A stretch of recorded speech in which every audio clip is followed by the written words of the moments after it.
Sa ating po namang healthcare and delivery system, kaakibat ng tamang nutrisyon ay ang matibay na pundasyon ng kalusugan at layunin po ng ating pamahalaan na masiguradong ang ating mga kababayan ay nabibigyan ng basic health services.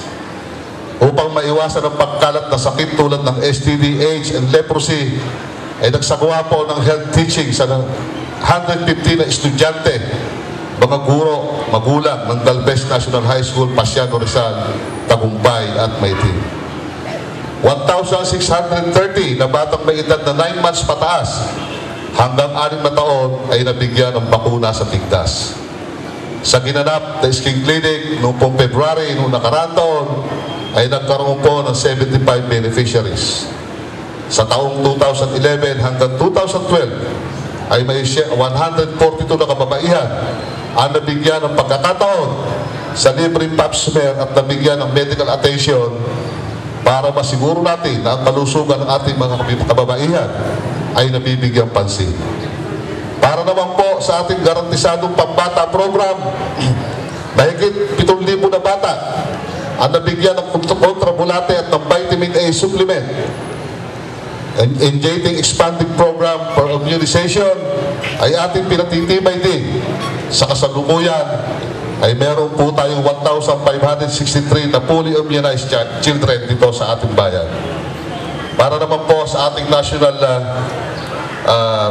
National Tuberculosis Program ay 96 patients po ang sumasailalim sa gamutan at assistance ng ating Rural Health Unit.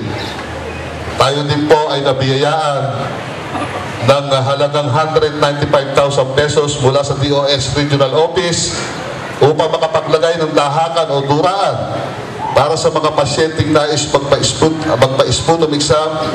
Libre din po ang sputum exam at kung na-diagnose ang pasyente na kailangan po ng gamot para sa tuberculosis ay libre din po itong ibibigay kaloob ng Department of Health.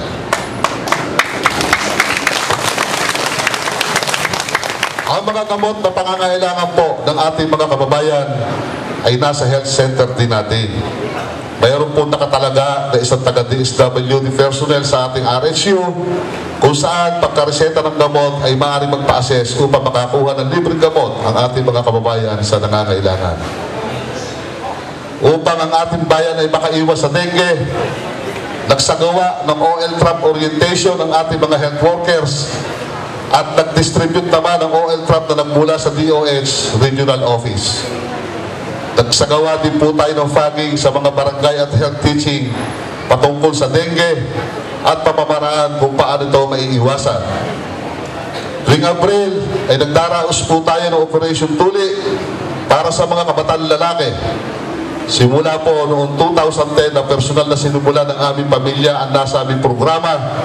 Mula ngayong 2012 ay mahigit 6 na kabataan lalaki na ang nakinabang sa nasabing programa.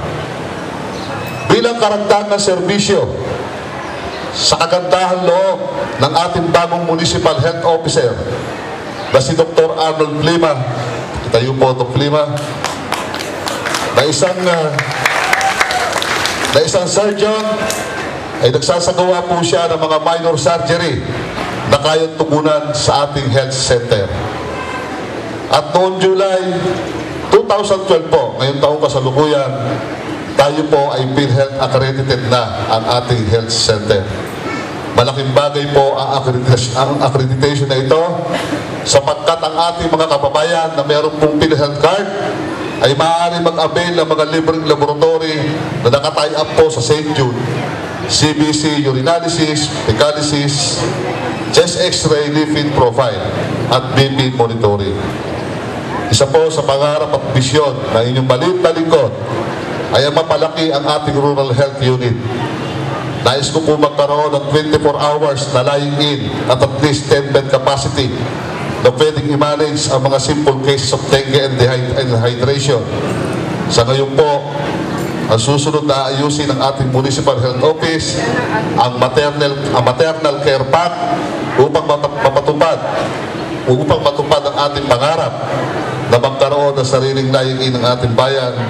Sa inyong dasal at pakikiisa ay malaki ang aking tiwala na ito ay matutuloy.